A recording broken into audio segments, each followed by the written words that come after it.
House Majority Whip Tom Emmer is at the GOP retreat, and he joins us now. Good morning, Congressman. Good morning, Ainsley. Good to be with you. Good morning. Well, it's so good to have you here. I know you're trying to whip the votes. Donald Trump, as you just heard, is preaching unity, says the Democrats always stick together. We have a slim majority. How is this looking? Will a reconciliation or two pass? Well, it doesn't matter to the whip whether it's one or two. You give me one, we're going to pass that. You give us two, we're going to pass that.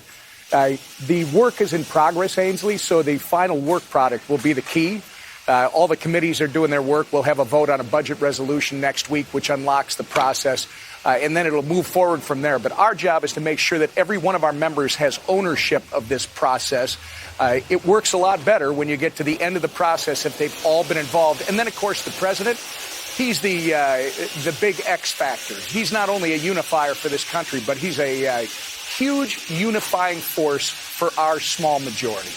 Yeah, what are the issues? What do the Republicans disagree on? Is tax cuts? Is it securing the border? There's a internal discussion about how you account for the tax cuts. There's a group that looks at the government's accounting system as a scam, right?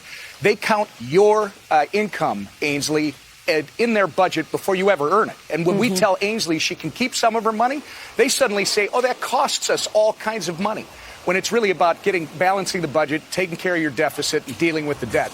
There's another group that says we have to pay for it. I heard Brian talking about it earlier. It's about a $4 to $5 trillion, about $4.5 trillion, we'll say, pay for that you have to get to do all of the tax cuts. Now, you also have the chairs of these committees in the Senate and the House, Jason Smith in the House, who believe that a continuation of existing policy shouldn't cost anything because we're not changing anything. So that's the debate. It'll play itself out towards the end. And when we get there, Ainsley, we are going to get this thing done. That is why the American people elected Donald Trump.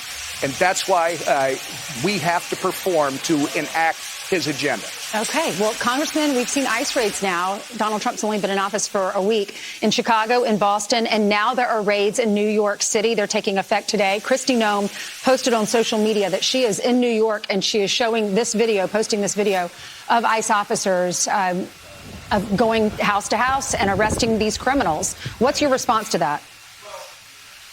Thank God. I mean, this is a promise that Donald Trump had made on the campaign trail. Clearly, he won the popular vote. This is the issue. People want to be safe and secure in their communities. They are moving swiftly and quickly and very straightforward on removing all these rapists, murderers, gang members that have come across our southern border.